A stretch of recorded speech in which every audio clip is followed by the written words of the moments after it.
مرغ سحر ناله سر کن، داغ مرا تازه تر کن. زاه شرر بار این قفس را برشکن و زیر و زبر کن.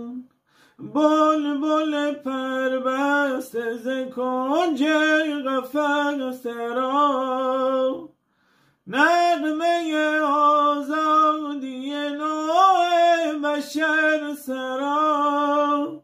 وز نفسی عرصه این خاک توده را پر شرر کن، پر شرر کن.